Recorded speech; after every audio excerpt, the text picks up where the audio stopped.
Welcome back to a Celtic State of Mind. I'm Paul John Dykes, and today I'm joined by Brian Degnan and Peter McGackie. This is the Thursday Bulletin, and it's normally myself and JP, but JP's work commitments meant that he appeared on Monday.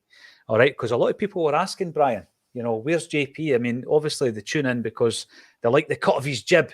Now today, right, I'm sitting with people with quite a bit of experience in the world of movie production, I've got to say.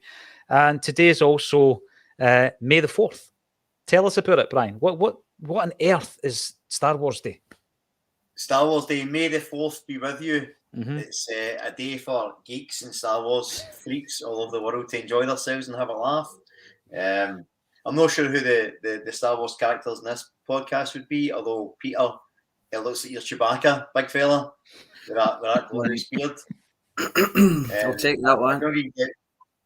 So I suppose that makes me, I don't know, the Yoda. I just don't want to be Jabba. I just don't want to be Jabba. You're the Obi-Wan. All right, I'll take that. Listen, people will be thinking, what on earth has this got to do with Celtic? Right, okay, let's see if we can bring it back on track. For me, you've got the dark side versus the light side, right? So it's the Sith versus the Jedi, and that's basically Rangers versus Celtic. Am I right, Brian? I think that's absolutely correct way to do it. Although I don't think there's any good in them. What's the quote for Obi-Wan? I wish I knew it off the hand.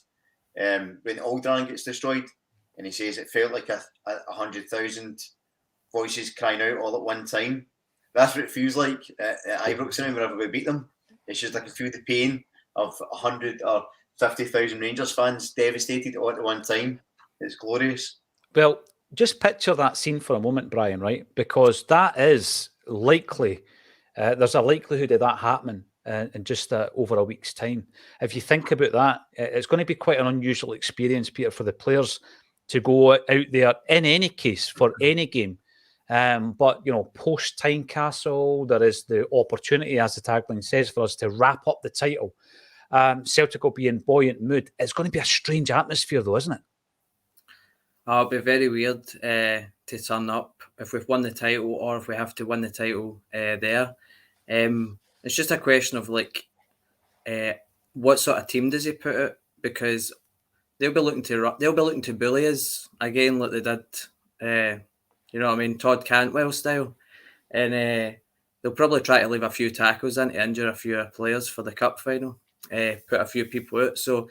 Be interesting to see if he goes with a slightly weaker team, but again, I don't think that's Ange's style. He'll go out, he'll try and win every game, and I think if you win that game as well, and they cannot beat us this season, then you know what I mean. There's big issues at Rangers. There definitely are, and this talking about a whitewash. I mean, we used to release DVDs if that happened, Brian, in the past, but that is important, and it's important for a number of reasons. I don't think there is anything such as a meaningless fixture against Rangers, a meaningless fixture going to Ibrox. I really don't. And in particular, in terms of the momentum of going into a cup final, you want to ensure that flows throughout the next few league games. That's what I believe. Anyway, do you buy into that? I don't think there is any such thing as a meaningless game against them. No such thing. There was a debate a while ago about Celtic and Rangers potentially having friendlies overseas at one point. And I thought there's no such thing. It's impossible. You can't. It's a no-win situation. And I think that, going to play them at Ibrox as champions, we're going to be without Carter Vickers. We know that. We're going to be without Alistair Johnson. We know that. He may tinker with a few of the squad. But you almost want him to sort of give players a chance now in that environment. Because if there's ever a chance for, say, a fringe player or a young player or whoever to sample what it's like to play for Celtic, is to play in Ibrox with all their fans screaming obscenities at you. And if you can go there as a youngster or as a fringe player and show up and play well and win, the confidence that will give you will carry you forward. And as I say, I don't think I would ever settle. A lot of people suddenly say, we've got Ibrox, got a draw, that's not a bad result. I never want to drop any points to them. I always want to beat them. Mm-hmm. And I think especially being these champions, and as Peter alluded to, if we beat them at Ibrox and they've not, touched us this season and they're trophyless, that's devastating for them confidence-wise. We spoke about it a while back about when Mark O'Neill came to Celtic, and it was so important because we had been, limited success for so long, and he came and galvanised the club, and since then we've had that. No, we're winning. It's not an expectation win. It's not a right to win, but it's that winning mentality I keep talking about. We've had that, and it's that sort of hunger. It's never left, and I think going there will just illustrate that even more. It's about standards. People talk about entitlement. It's not that at all. It's just that when you set the bar, and Celtic have set a very high bar. That's why, during that campaign, the behind closed doors campaign, as Colin Watt calls it, very early on, there was enough Celtic fans saying there's something wrong here. Something's got to give. We've got to make a change. This is not going to plan. And that's about standards. It's not about feeling entitled to win a league. It's not about that at all. What we're going to be talking about today, well, the guys are going to have an opportunity to talk about their reaction to the game at the weekend, as well as the upcoming match at Tynecastle. And also, there's loads more to talk about. The youths winning the Youth Cup. They've got a big game tonight with the women's team. And also, season tickets have just been announced. They've just came out. Before we get on to the Rangers game, just an interesting wee day in the life yesterday. And I spoke to the group about this. So from time to time, people want to have a fan's view on various aspects of Celtic, be that going for a particular trophy, or, when we were going through that horrible season, they wanted to ask Acsom about, what's your thoughts on the manager situation, etc., etc. So yesterday we got a very interesting one, Brian. I say interesting. And we were asked to take Piers Morgan to task on his comments around Celtic supporters. We, of course, refused the invitation due to the fact that the platform that it's on wouldn't be in keeping with the political ideals of myself and many, if not all, of the Acsom contributors. But let's have a wee chat about that, Peter, because from time to time, when given the opportunity, Celtic fans will definitely make their feelings known when it comes to the oppressed. And we've seen it with the flying of the flag of Palestine. And we've seen it at the weekend with many people voicing their view on the upcoming coronation. And Celtic, in some quarters, have been pilloried for it, and it's made worldwide news as far as Australia. They've been talking about it. The people criticising Celtic fans for that, though, Peter, I don't think they're our friends anyway, and they don't concern me in any way, shape or form. No, it's just, they're just looking for headlines. It's obviously an easy headline at this time, with the coronation and all that stuff that happening. I don't care. I've never cared about the royal family or anything like that. So there's a lot better things that money can be spent on. So I support what Celtic have sang, and I just think it's people just look for easy headlines. And you're talking about Piers Morgan. You would never get a chance on that type of show. Like all they want you is for clickbait, and they would try and make you look stupid, no let you get your point across, or if you did get your point across, they would edit you out. So no benefit in going on a show like that and in giving any credence to them or any airtime. So that's my views on it, really. Yeah, I think anybody who has not yet watched Frankie Boyle's take on it should definitely check out Frankie Boyle and his farewell to the monarchy. It is up on the YouTube channel just now. Well worth a watch. But Brian, it was an interesting discussion in the Acsom group yesterday all about this. These are the types of things, as Peter says, that they do try and do it probably to throw you to the wolves in many, many ways, because if you're trying to dial into something and put a point across, it's going to be very difficult, isn't it? Yeah, I mean, initially the sort of naturally combative side of me came out, and I says, right, let's go for it, let's have them. But you'd have had to have it live streamed with no edits. You would have had to, made sure that, that there was no way with sort of dirty tactics and stuff. And ultimately, it would never have benefited us. And we'd have been lowering ourselves to their platform, not the other way around. So I didn't see it was worth. But the interesting thing about it is, they're the sort of free speech channel, and they're okay with free speech when they want to, attack minorities and say really controversial things about immigrants. But as soon as Celtic fans say something, oh, you can't say that. Like that free speech. Like our free speech. No, that free speech. And what's interesting as well is, I mean, for Piers Morgan to do it, who's an Irish Catholic, it's particularly interesting with his reactions. but also the fact that, you know, Liverpool have been very vocal about the monarchy. Nobody says anything about them. I remember when Black Lives Matter was kicking around and Millwall fans were booing their own players for taking the knee, and they didn't really mention too much. But Celtic fans express a free opinion and we get slaughtered because we're an easy target for the media. And, you know, without getting too much of a rabbit hole, if you look at the situation in Scotland where anti-Catholic racism or anti-Irish racism has been rife for so long and so accepted, it's no surprise that the wider mainstream media sort of see it the same way, and that's why Celtic will always sort of be targeted. And it's selective outrage, I think, is the phrase. No, it definitely is. And again, if we want to air our views, we can do them on the Acsom platform. We've got plenty of subscribers who tune in on a daily basis. Thank you, every single one of you, for subscribing to the channel. Give us a big thumbs up if you like what we do, and we will continue to provide you with daily content, loads to discuss. Let's get some of the comments in. First one up, Jungle Lion. Someone actually says to me at the event the other night there, you always bring up Jungle Lion on the... That's because you make good points and you're always one of the first off the mark. So you're right there when I look at the comments. So there you go. Jungle Lion, you're back in. Where do we start today? 6-5 last night. Full standing up section looks great for the North Curve. Have you seen the pictures, guys, of the mock-up? How it could look on the Celtic end? Obviously, they're planning to pack it out for the women's game. It looks sensational. I'll come to you first, Peter, if they can pull that off, even just as a spectacle so that people can see what it looks like. It will be tremendous at the women's game.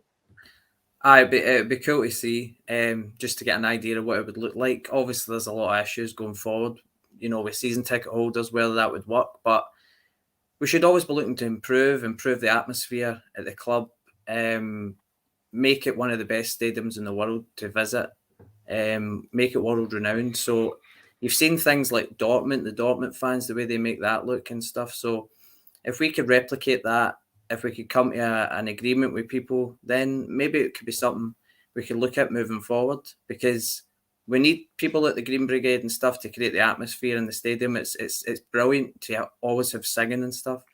And I think that's what's needed. So whether we expand and make it bigger, then that's up to the club moving forward. It would be good to see, but in the women's game, see how it looks.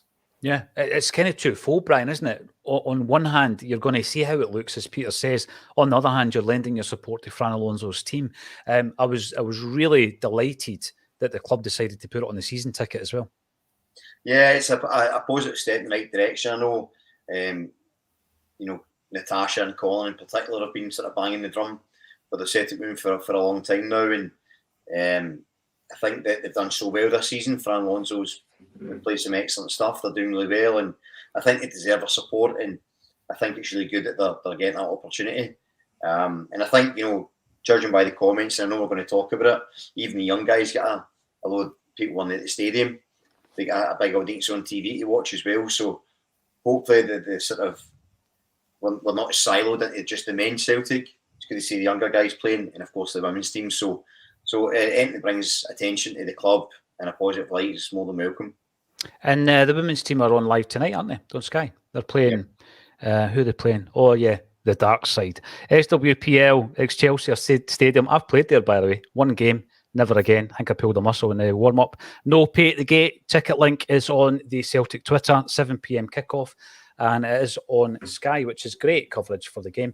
James Devine, we are going for a clean sweep after the young boys won the Youth Scottish Cup last night. Come on, the girls. It's incredible, though, just you know, by showing a game live on the box, how much interest you then start getting in that. I mean, there's probably names, much to my own shame, from that game last night that I hadn't heard of before. I mean, I remember back in the day, you would see the names coming through the pages of the Celtic View, wouldn't you? Every week in the match programme, there was always a wee bit of focus on the youth and the reserve teams, and you would actually follow Chaz Mulgrew, as he was called when he was 12, coming through the ranks and coming through the reserves and all that kind of stuff. Maybe not so much. So it's great to see them getting a bit of coverage. And Danielle speaks about last night's game, saying that, afternoon, everyone. Great result for the boys last night.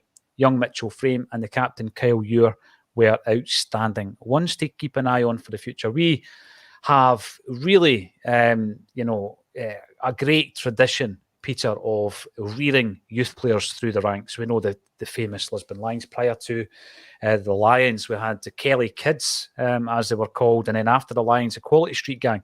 And it's moved on and on and on. In the 1980s, we produced some phenomenal footballers. I think probably the only era that we didn't was maybe the 90s. I mean, you look at today's team. McGregor's a captain. You've got Tony Ralston, who we'll talk about, by the way. We've got Jamesy Forrest, Stephen Welsh, who might be on his way out, Mikey Johnson, who might be on his way out. But it is part of the traditions of this club. So it's great to see that we are continuing to improve in relation to bringing the youth through. And of course, we might see more from Summers and Vata in the coming weeks as well. There's nothing more exciting than seeing when you turn up and you see somebody on the bench or somebody that's made it near the first team that's a youngster or a youth team player. I remember with like McGeady and stuff, like when I remember he first came on and I think Martin O'Neill put him on and I watched the game and it was his debut and I was like, this guy's unbelievable. And it's like I hadn't even seen him before, so it was like, where's he been hiding? So it's like it's really good to see young youth coming through that you don't even know about.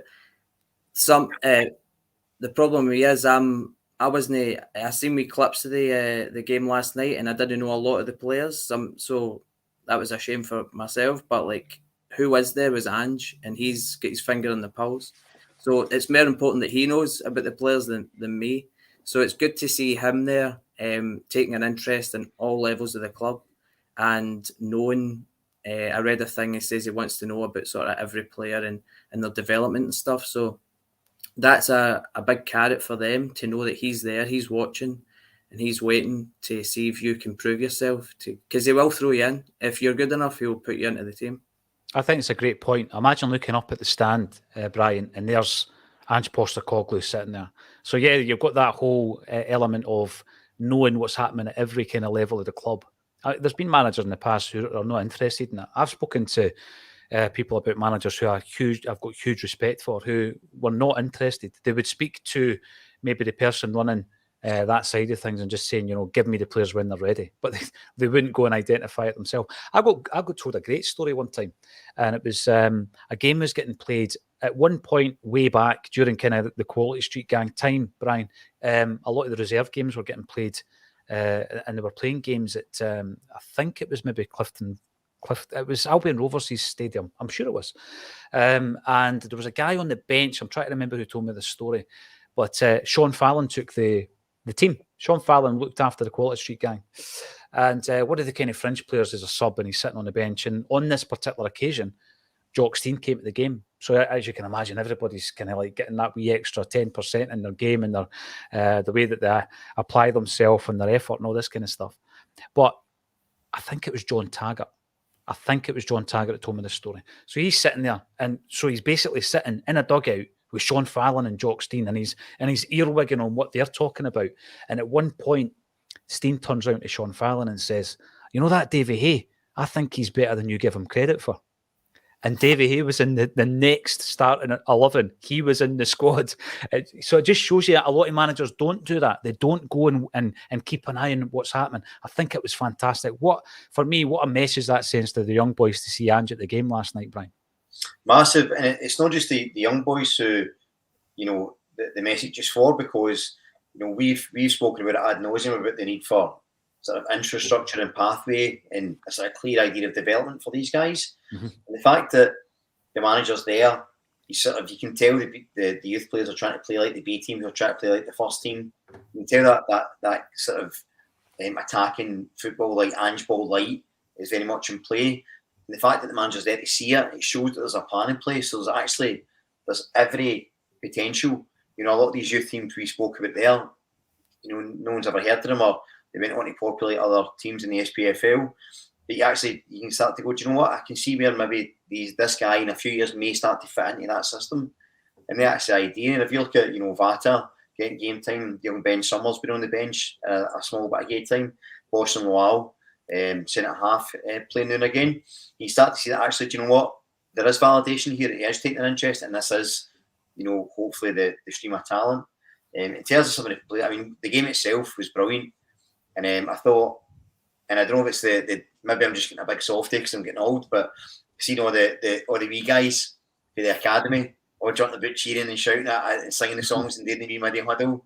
I thought that was class, and I just thought it was a fun game. It was little with mistakes. It was 6-5 game. Do you know what I mean? It was PlayStation stuff, but thoroughly good watch. And I thought some of the players really stood out. I thought the boy Yuri, I thought he was excellent. I thought he was really composed for his age. I thought his range of passing was good. I thought the boy Cummings done well. Looks the part physically, strong, fast. I thought McKenzie was another standout. I thought he looked really good. So it was fun to watch. I did enjoy it, but I did feel sorry for the wee goalkeeper in the first half, right enough. I don't have any relation to Natasha, so I won't rubbish him too much. But he's only 16, the young boy in poo. But when you watch it and at that age, you start to go, "Oh no, just going to take him off." You're right. You do that cringe. You're wishing the best for them. It's interesting how back in the day it used to be real Roy the Rover stuff, but now Brian's coined the phrase real PlayStation stuff. Just shows you how times change. By the way, before we get away from the Star Wars links, I'm not a massive fan. I remember them when I was a kid. They always seemed, and this might be through a golden haze, and I might be embellishing this, they always seemed to be on at Christmas time. I'm talking about the original trilogy. That's all I've ever seen, guys, right? Now, I know you two are into film. Is there any point in me watching anything else? Or should I just keep that golden haze it being actually quite a good trilogy? No, I watched it. The Obi-Wan TV show was really good.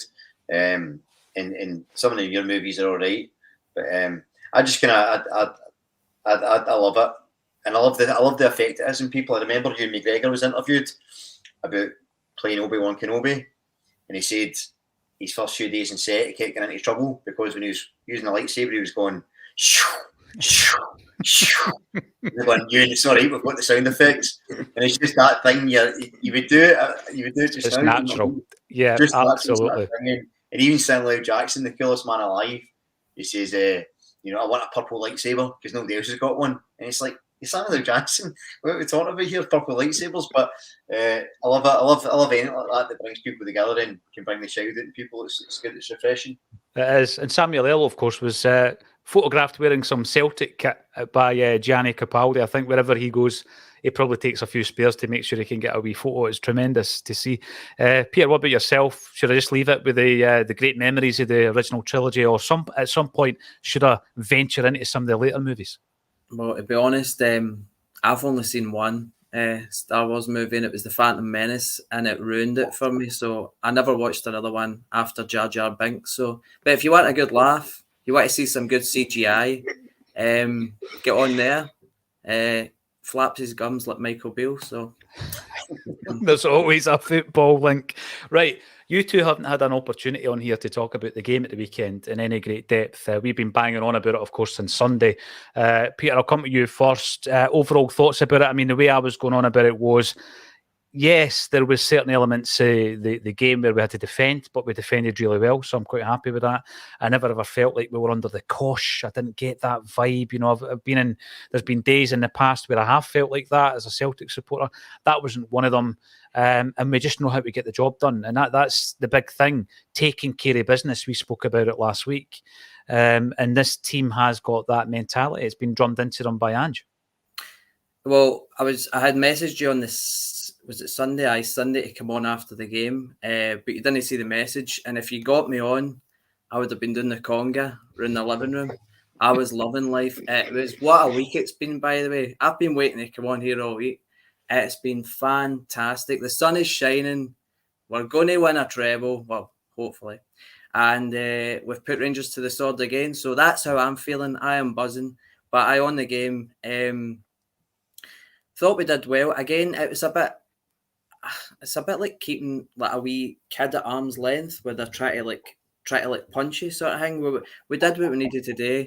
And I watched it again. Obviously, you need to rewatch it with the emotion and the nerves and stuff. So when I watched it again, I actually thought we were fine. Obviously, when you're watching it, second half we didn't start well. Rangers did a good 20 minutes, but you say good. There was that one chance. I think there was two. I'll call it two chances. I say the Arfield shot, whether it was going in. and then there was the Sakala miss. But apart from that, I don't think there was anything.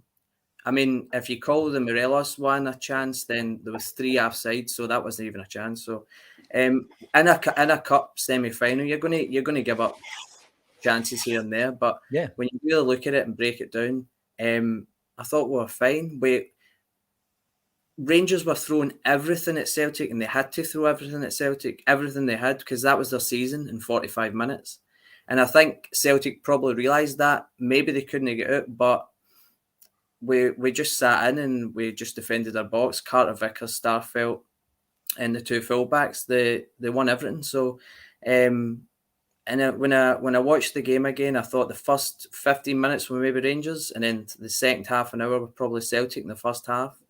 Probably the next 30 minutes in the second half were Rangers, and then last 15 minutes when they should have been given everything, we sort of managed the game out. We got territory up the park.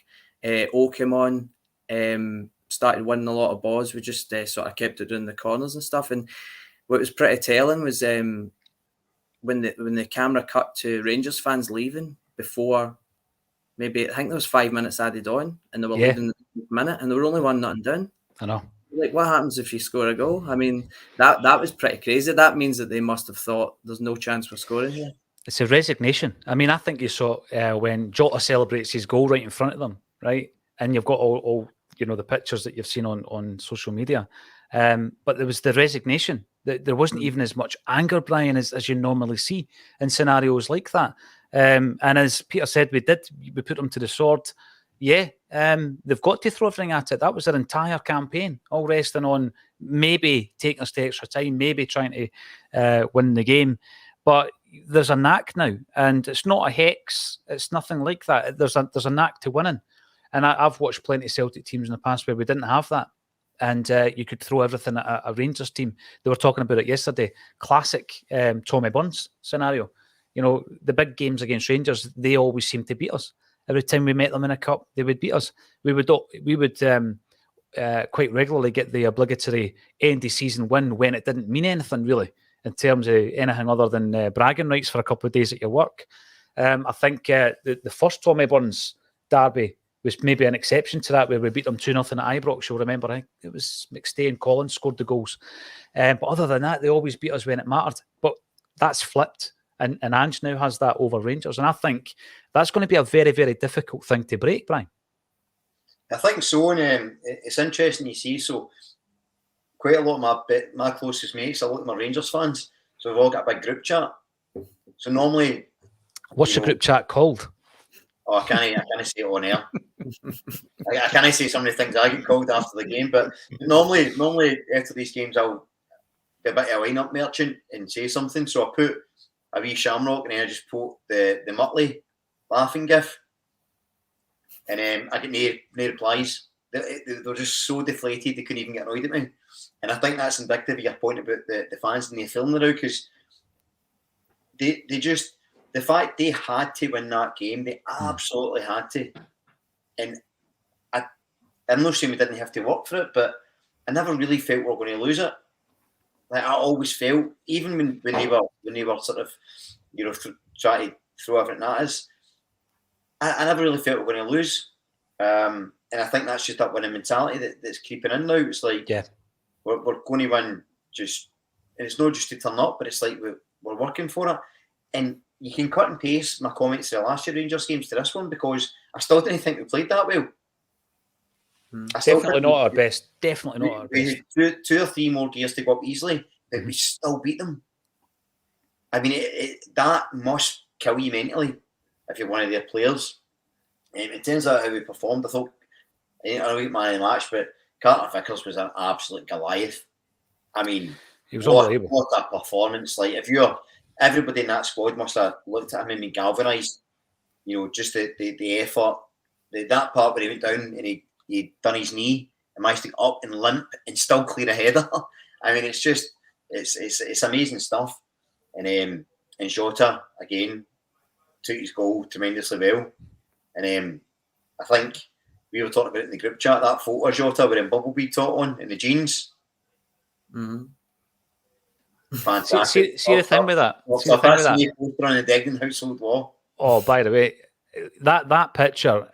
See, when I was doing all the stuff with the book, the Celtic jersey book, one of the suggestions that I made in terms of marketing, because Arsenal did it, was that you got a current player to wear some of the old retro jerseys. And I mean, Jota has shown. Everybody can pull it off like Jota. Jota has shown how good it looks, when you see a current player in an old retro jersey. But I think there was maybe issues with regards to the fact that you're going through a few different manufacturers. So you would need to go to Umbro and Nike and New Balance. And if you're obviously getting your kit made by Adidas, they wouldn't be happy. But it did. It looked absolutely tremendous. And we're respect to the way that we played that game, I think we were playing within ourselves. You said going up the gears. I think if faced with it, I had a completely different feeling at the weekend there than I did in the last Scottish Cup semi-final against them, where there was an air of resignation in my mind. And if you look at the post-match, because obviously we covered the game, I just didn't believe at loads of points in that game. I know we took the lead through Greg Taylor, that we were actually going to win it. And by the end of it, I certainly didn't think we could have gone up any gears. I just thought that was us, and we weren't going to win that game. Didn't get that at all at the weekend there. It's obviously going to bode us very, very well. I think both sides are going to look completely different next season, but we're going to come to that. You brought up Carter Vickers, Brian, and I think that when you look at the situation, it's almost as if just get over that Rangers game and then we can rest you. And Ange alluded to that, Peter, as well as alluding to the fact that he thinks he's a scary big guy, and he wouldn't drop him until such times as Carter Vickers was happy with.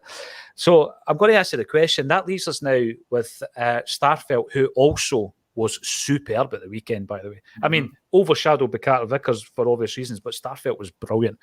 And it leaves us with him and Kobayashi. The other options we then have, if you come down to who's next in line, would be Stephen Welsh, possibly on his way out in the pre-season, and Boston Lawal, who I think has only played one first-team game. So my question would be then, with that in mind and the fact that Carter Vickers is going to be out for between 3 to 4 months, Peter, do we have to go into the transfer market and buy another centre-half? Possibly. But the way Ange deals, he could find a quality centre-half for next to nothing. So that shouldn't be an issue. I wouldn't mind seeing somebody coming in. Hopefully, Carter Vickers will be back relatively early in the season. But you're going to move Starfelt over the right, which he has looked better on the right, and then Kobayashi on the left. And he needs the game, so it'll be good to see him. But I think if it's possible, you could maybe get money for Welsh. If I'm being ultra critical, I've never really been completely sold on Welsh. So, and the way I think or have geared my thinking since Ange's come in is for Europe. So all my judgments are based on Europe and how well I think they'll do in the Champions League. Yeah. So, I think maybe you would need that, because let's say Carter Vickers is out, Starfelt can get injuries. He has been injured before. Then you're pretty light, to be honest. So I wouldn't mind seeing him going out and picking up another gem somewhere. That might be worth it. Yeah, definitely.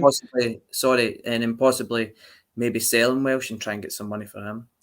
I was hearing, obviously there's been interest in Welsh, Peter. We know that it was Toulouse, I think. Who was the other club that was interested? Udinese were interested in him. And, the chat around that time was we didn't have enough cover. There was the whole, will he go, will he stay and hang around Julien situation at the time. And obviously we brought in Maurice Jens on loan. So I think with regards to Stephen Welsh, the way I kind of view that, I've championed him for long enough, Brian, but he's not getting games. He's not going to break in right now, and right now is when he needs games. He needs games. So I think that if he goes in the pre-season, we'll get a fee for him. They were talking about fees to Toulouse and Udinese. Ange didn't want to loan him out, and that was probably just for cover. Obviously, we've let Jens go, so we'd be a wee bit light if that is the case. But again, there's nothing wrong with Ange dipping his toe back into the transfer market, because we really trust when he does that we're going to get some real quality. And there'll be a whole list of people on the short list already, Brian. Absolutely. And it's not just the fact we trust the quality, it's the fact, and Peter sort of mentioned it there, but we still need to improve. Even Ange said, you know, in the last presser, we still got a while to go before we're his version of a good team, which is tremendously exciting, really. And that can only mean upgrading on people that are there. So on Starfelt, for example, we should be at the point where Starfelt's cover for Carter Vickers and there's a first choice left centre back, whether that be Kobayashi or someone else. That should be the strength of depth we have at the back. I like Stephen Welsh. I've always liked him. I don't think he's deserved some of the criticism, but I think he's very similar to Starfelt. He's got the same weaknesses in that he gets caught under the ball quite a lot. He's not the biggest centre half, but what Starfelt has is experience and aggression, and he's got that with a mentality now. His confidence is sky high compared to when he first came in, where there was a mistake in him more often than not. I don't think we've seen that as much in the past few months, actually. But I do think they need to upgrade. Same with the keeper, same with Joe Hart. Big fan of Joe Hart, thinks he's done incredibly well. But if we want to move to the next level, we're going to need a new keeper. And quite honestly, as much as you know, there's areas of the park where we're excellent in, I always think Ange is the type of manager, if he thinks there's a player there that's either better than he's got or will improve it, he'll buy them. And the onus will be on the current player to retain his position. I don't think he plays favourites, really. I think he's been clear about that. I think he mentioned this in the summertime, you know, don't get too close to your heroes because they might move on. And that's sort of goal. And part of me is like, oh my God, he's going to sell Kyogo, he's going to sell Hatate. But actually what it means is Celtic are bigger than anybody. And I'll keep improving this club until it's where it needs to be. And I'll take that every time. And then they put Jota in the Bumblebee kit. I mean, they're just playing with our emotions here, Brian. Kevin Mullen, afternoon Acsom from sunny Airdrie. Is it sunny out there? I keep saying that because I don't see daylight until I leave here at 6 or 7 tonight. Actually, it will be 7 tonight because Kevin and I are doing Screamer Celica. We're covering every Oasis album and we're now at Don't Believe the Truth 2005. And I've got to say, when you revisit an album and you really study it, it's just not in the background. You really study it because you're going to talk about it. You can make a fresh kind of summary and a fresh opinion on it. And it's a much better album than I remember. So we'll be talking about that tonight. Kevin Mullen, counting down to party time. Get this league wrapped up. And then let's see some of the young guns like Vata and Summers, see what they can do. I agree with that. I mean, that... and again, I think the Rangers game at Ibrox is a great point that was made earlier. When better to throw somebody in to a situation where there's an atmosphere there that, you know, there's not a single Celtic fan in the ground. There's a test. And if you can stand up to that, you can stand up to just about anything. And on that as well, sorry, Paul, on that point, a lot of time people say you can't throw the youngsters into a big game because if they lose it, they're going to get the blame. We've won the league. Mm-hmm. You know what I mean? We're in a cup final against a championship team. We can be very confident it's been a successful season. Would it be, obviously it'd be horrible to lose against them at any time, but if there's ever an opportunity where the pressure's remotely off, it's now. Yeah, you know, the naivety sometimes works in a young player's favour. It actually does. There's no fear. It does. Yeah, exactly. Alan Robertson, great result for the young boys last night. Absolutely. And it's great that we're sitting here talking about the youth. Xander Mack really enjoyed the Youth Cup final last night.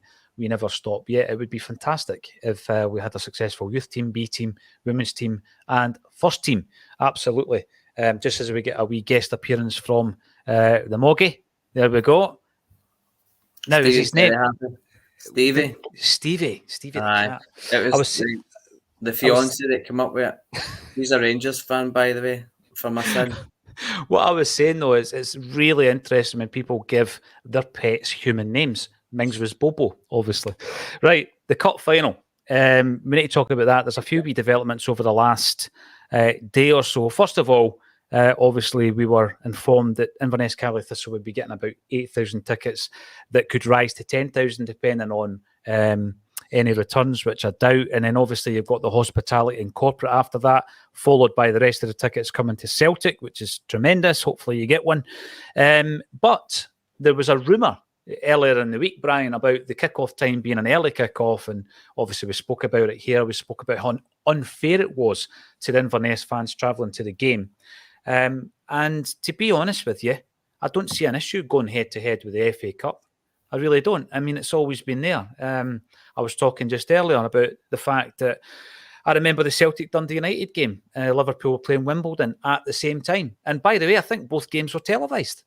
So for me, I really can't understand the kickoff time. The club, they've not gone for the early kickoff time. They've gone for the late kickoff time. And the club have come out with a statement. They're unhappy. You've got to think about our Irish fan base coming over as well, Brian, because it's just so difficult. And let's be honest, they're not thinking about that, are they? That's the issue. They don't give a second thought about the fans. I don't give a flying F, do they? They're not interested. No. So the FA Cup final, that's Man City, Man United, isn't it? I couldn't even tell you, mate. Is that right? Couldn't even tell you. Yeah. Right, so 2 teams from Manchester. So put the aim at like kick-off. What they want to put the aim getting home for? It's in the city. Mm-hmm. They're all going the same way. And then you've got Inverness, to get fans coming up for Inverness. I mean, see, this is a perfect ideal for if say you're in Inverness or a Celtic fan for that matter, but you want to bring the kids to a cup final, right? For Inverness, they don't get the chance. You got to bring your kids up there at that time of night. Say it goes to extra time and penalties, probably won't, but say it does, and then try to go home to Inverness at that time. It's a disgrace. They don't care. They just don't care. They're not interested. And same for Celtic fans, as you say, regardless of whether it's fans filing or not. Try to go home at that time. It's going to be a nightmare for people. Mm-hmm. And say people want to bring their kids and enjoy the night and stuff, and then it rolls on into the evening, and you have to go home for it. It's madness, and it's as always we say, it's just there's no joined up thinking. The SFA is simply no fit for purpose. It doesn't make any sense. I can't see the commercial reason for it, because if you think people that are tuning in to watch the FA Cup final in England, if any of them are thinking, "Oh lads, I hope we get this finished so we can watch the Celtic game," you're out of your mind. It's a different audience. Exactly. It's a different audience. It makes no sense, and it winds me up. And it's just because it's such a lack of consideration for the average punter, regardless of what team they support. Mm-hmm. It's so poor for me. And if Scottish football ever wants to improve, the only thing we can get is people into stadiums and getting a bit of atmosphere and a bit of character and a bit of part about the game. Because that's kind of what we can offer. But if you're going to exclude people and you're going to disrespect them in that way, why would they bother turning up? You know this, I remember going into the Mitchell Library to look through all the old Celtic views when I was researching something, right? And some of the old chairmen came out and spoke about TV coverage of football as being the enemy. It's going to bring the game down. Honestly, you should see some of the headlines. And then fairly recently, Jim Orr was talking about the fact that the priority is always on the TV audience rather than the punter who's paid the money for the ticket and who's at the game. And he even mentioned, Peter, about the fact that VAR, if you're at the game, it's all geared towards letting the TV audience know what's happening. They don't care about the people in the stadium. I mean, you're in parks where sometimes the fans can't even see the screens if there is a screen, because the suggestion we made is to have the electronic boards around the pitch so that you could have the decision going around there and everybody's going to see it. But yeah, it comes down to that, doesn't it? They're just looking at, by the way, a broadcasting deal that isn't good enough in the first place, Peter, but prioritising people sitting at home watching the game. Nah, completely agree with everything that Brian said. I can't really add much more, but it's they don't care. Money rules football, and I don't know why they're trying to go against each other with this this kickoff time. Like Brian says, it is a completely different audience. People that are Manchester United and Manchester City supporters don't really care about an Inverness Califistle Celtic Cup final, really.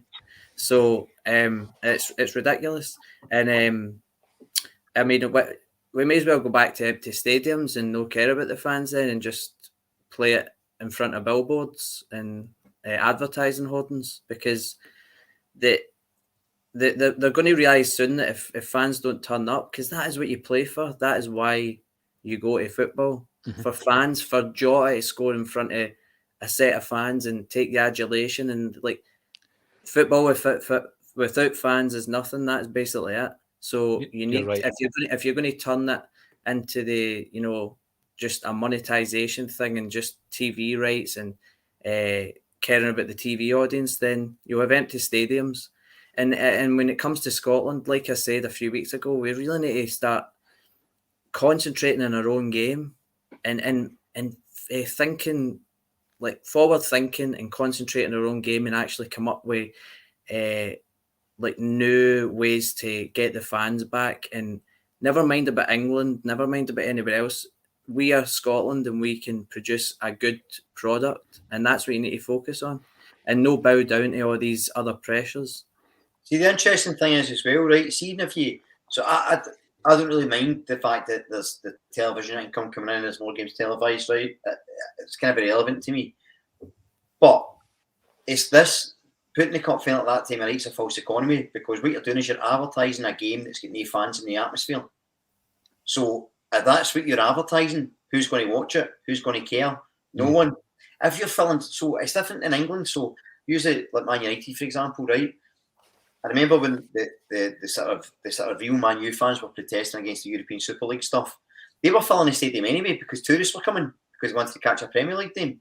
Yeah. You see, Tottenham and Arsenal have got half and half scarves and opposition fans getting pictures for the players and all that. It's a different world. So there's so much money in that game, they don't need to care about the fans. Scotland's totally different. What you should be doing is maximising what you get for the fans, getting them in, getting the atmosphere going, and then you can market that. And from a branding perspective, that makes sense. But showing Scottish game, showing the English FA Cup final with all the glitz and glamour, stadiums full, world-class players, and then showing Hampden with a dodgy racetrack, several thousand empty seats, and Inverness playing. There's no comparison, and there's never going to be. That's how if you're putting them on the same thing, it doesn't make any sense from a business perspective, whether you're being cynical about it or not. No, you're spot on. And it's on the day that Celtic have announced that the renewals are out for the season tickets. I've heard, comments from a couple of clubs this week. Straight away, we heard from Aberdeen that their season tickets are going really, really well. I mean, there's absolutely no coincidence that obviously they've got a new CEO who is quite a forward-thinking guy, and they're doing really well with it. Flip side is Martindale comes out speaking about Livingston having sold something like under 100. I don't know if that was tongue-in-cheek, by the way, Brian, but they're struggling to sell tickets. We're in a situation at the moment where people are hedging their bets when it comes to finances, and you can even see it in the industry of live events, for example, where people will decide maybe on the week if they're going to go. They might not want to give you the money at the beginning of the month, but they'll wait on until to see if they've got them. And I get that because that's the economy that we live in. But you take away the fans, and it's the famous Jockstein quote, although it's been misquoted as being Matt Busby's, Bill Shankly's, and anybody else who managed the football team, about the fans obviously being the lifeblood of the game. They're the only thing left in football that gives it any kind of soul. Everything else has lost its soul to money in football. The only thing left is the fans. And it's the fans that give the game the energy. And that was, by the way, one of the reasons why Celtic were so poor in that season that we lost to 10, because we didn't have the fans. And it did affect us. It's not the only reason, Brian. I mean, we've gone through it time and time again as to why that happens and all the theories behind it. That was a massive reason behind it. So, yes, it's something that, again, highlights the fact that our association doesn't even care about the clubs, because the clubs are coming out and making a statement after the decision's been made. The association would have you believe that it was done in consultation with the clubs. And then the clubs come out and say, we're not happy with the decision. So, yeah, Scottish football, this is what it's like time and time again, constantly shooting itself in the foot. And by the way, going back to the opening of the show, Paul Andrew Martin, may the 4th be with you. And I'm not quite sure, you're not going to get an impression, John, the van driving legend, still a driving god. Paul John would be Darth Vader. I don't think that's a compliment, guys. But thanks anyway for getting involved. Joe Hamilton, what a game last night. The Wayne Brigade, that's what we're calling them. Mm-hmm. The Wayne Brigade celebrating at the end was icing on the cake. Well done. Aye, that was fantastic to see. And I love it because it spreads like wildfire. The good news stories as well spread like wildfire on the socials as well. Alan Robertson, according to the tweet I read this morning, the ladies' game is on Sky Sports, as far as I understand. So get that checked out.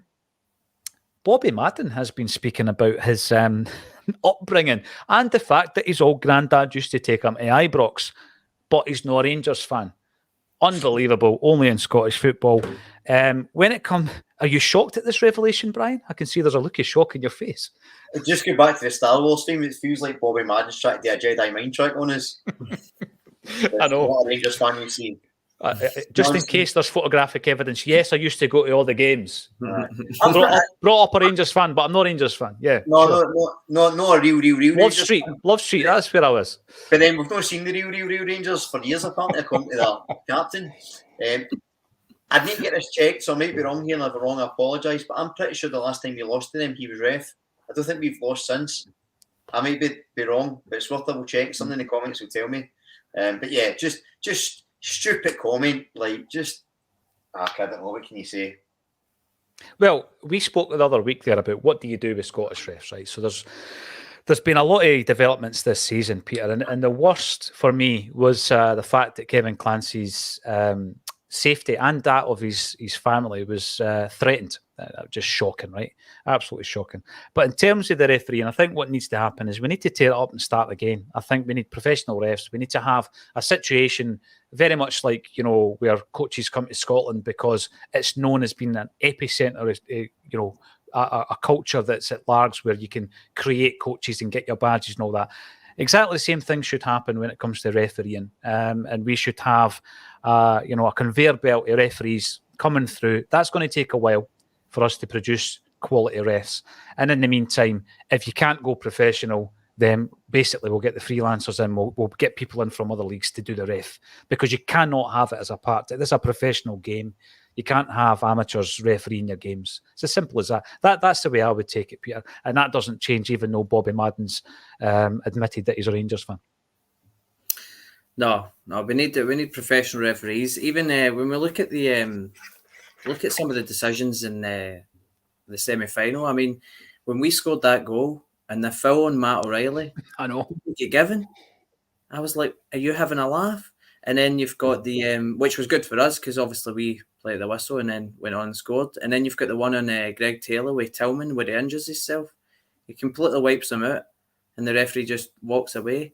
So it's all well and good because obviously we're winning games, but you look at these decisions, you go, how these are so blatantly obvious fouls, and you're just waving them away. So, we know the standard's been poor. Like I said, it's a lottery. You don't know what you're going to get week to week. There's no consistency, and it would be good if we want to start again and start bringing people through. It's a long process, but it might bear fruit in the future. So, it'll be worth doing it.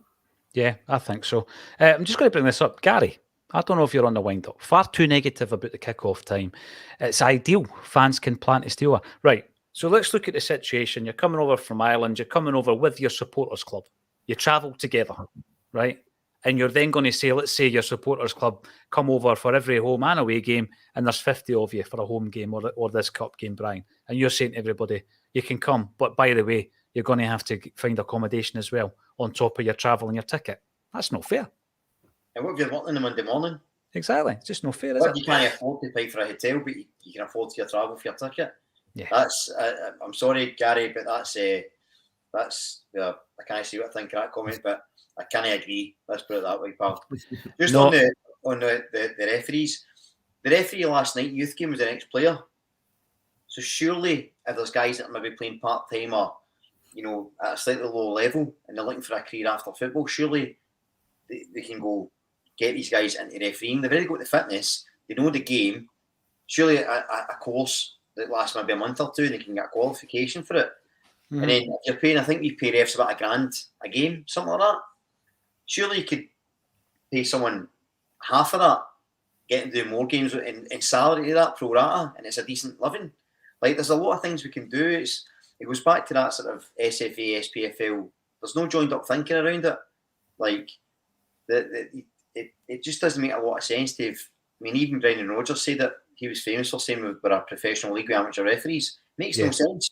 No. It makes absolutely no sense. And on the point of Don Robertson and tackling, again, I'm not going into the conversation of refs bias or not. But a ref that can't do his job is dangerous. And it was Don Robertson, I'm almost sure, that was in charge when Turnbull got injured in Ange's first season and missed the rest of the season pretty much. Mm-hmm. And it was a horrible tackle, and I don't even know if there was action taken against it. And I'm sure other teams have had the problem as well, with players getting tackled and injured badly. There was a Lindstrom tackle that could have been hideous had he connected into, again, nothing. Now, that even if we take the bias argument out of it, It's just poor refereeing, and it's going to cost somebody their career. It winds up the fans, it winds up the players. It's like the VAR conversation. Just Jim Orr said it so simply and so correctly as he often does. Just pause the time in the watch and then start it. And then you still get your 90 minutes. This, letting players run about celebrating for a minute, getting everybody together, and then checking VAR for another 3 minutes and adding a minute and a half's extra time. It doesn't add up. It's stupid. Just common sense approach, thinking, better training. But the refs, man, they've got to change. And even professional refs will make mistakes. But some of the performances are atrocious. Yeah, they're terrible. And we spoke about Robertson's performance at the weekend. And you know what? There's a whole plethora of footballers being freed every single summer, right? Some of them get, back in the game. A lot of them don't. Is that a possible career path, Brian? So going back to the point that you said about ex-players, it could be young ex-players lost to the game. There's a few things coming up at Tynecastle that we probably need to speak about. We're going to be probably seeing the likes of Kobayashi playing because of Carter Vickers being rested. We're probably going to see Tony Ralston coming in for a good run of games. First proper run of games we've seen from him this season, I would guess, because, that was just his 13th appearance at the weekend, Peter, and I think the way that he approaches the game, not only on the park, but even his words after it, talking about, hopefully Alistair Johnston gets well soon and all that. His attitude has been absolutely flawless since Ange Postecoglou came in. It's sometimes easy to forget because he's not really been in the side this season, but I'm delighted to see that he's back in the team. Not delighted that Johnson's injured, by the way. And, if we go up and lift that cup, I'll be happier for no one more than Anthony Ralston. You know what he's been through, the mental fortitude to basically be on a scrap heap and be ignored largely by a succession of managers. And, even the mere mention of his name on Acsom, people were going daft that Ralston isn't a footballer, he's no Celtic class, this, that and other. He's still here. He's still competing. He's putting in the performances. He likes Tynecastle as well. And I just think one player for me that will get a bigger cheer than any for me on the Scottish Cup final day is Tony Ralston. I think his attitude's brilliant. Listen, I'm probably one of the people that has questions or had questions about him, but it's fair play to him, man. He's stuck right in, and he's proved to Ange that he can be the number 2. And when he comes in, he's done really, really well. He's changed his game. He's tried to start playing more attacking. He's been scoring goals, and it was unfortunate that he got injured. I think it was a game at home, and I'm pretty sure we didn't have a right back, or somebody was playing at left back, and I said, what happens if one of the fullbacks get injured? And it was Ralston that day, and then I think Taylor had to go to right back for the rest of the game. Because I think Juranovic was away. It might have been during the World Cup. But and we missed him, and it was really good to see him back, especially at the weekend. It was brilliant when he came on. I don't think he put a foot wrong. Put a lot of good challenges in. Won a good clean tackle against Cantwell, and that was a foul apparently. But I like the aggression that he went in with. And it just says, like, when we were talking about that game, they were trying to do a lot of sort of pretty harsh tackles, but I thought we really coped with it, and we give it as sort of good as we got. We're not just a footballing team, but we've got that steel about us. Mm-hmm. And he sort of encapsulates that. Really hard working.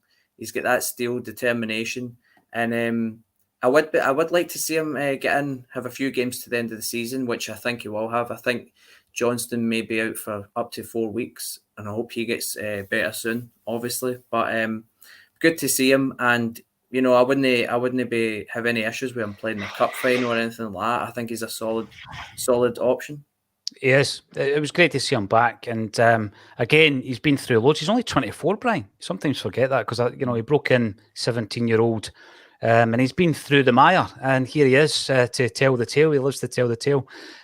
Brilliant backup option for Johnson. Great to get him games, but another right back, or he certainly started off there, is wee Jackie McNamara. We're doing a gig with Jackie at the end of this month, right? And I'm just thinking, Brian, I don't know if this would work, but if anybody fancies coming on and singing, regaling us with the Jackie McNamara song, we could give away some competition tickets. Do you think that would work? We've got a lot of talent in the fan base. We've got loads of talent watching this Acsom stream right now. Come on, stream on, come in, sing the song. Would you be up for that, Brian? Yeah, can you hold it? I can't hold a tune. No, I'm absolutely hopeless. I sing all the time, but I just don't know. You're up there running about me when I sing. My missus is demented because I'm always singing in the morning, singing in the house. I am. And I'm not a modest man, but I'm rotten. So it wouldn't be me, but I'm sure Who'd be up for it? Wait a minute. We've just basically got to go. We've got to go with the flow here, right? So the underwater cabbage salesman would be up for that. Anybody else be up for that, right? Because if so, we could maybe give away a couple of VIP tickets or something on Friday this week or next. Let us know. Would you be up for coming on? I certainly wouldn't do it, and neither would Brian Degnan. Thanks everyone for getting involved. If you don't want to win tickets by singing for your dinner, you can buy a couple underneath this video. The link is there. There's a few available. I'm sure it'll be a sellout. Most of them have been. So thanks everybody. 800 and odd strong on the live stream. That is really impressive on a Thursday. And it's an unusual lineup today. Myself, Brian and Peter. I say unusual, not because you guys are unusual, just because it's not the usual lineup is what I'm trying to say. Looks like the Cantina bar in Star Wars in here, doesn't it? We started with Star Wars and we'll finish with Star Wars. Thanks everybody for getting involved, and thank you to Brian Degnan and Peter McGackie for joining me on A Celtic State of Mind.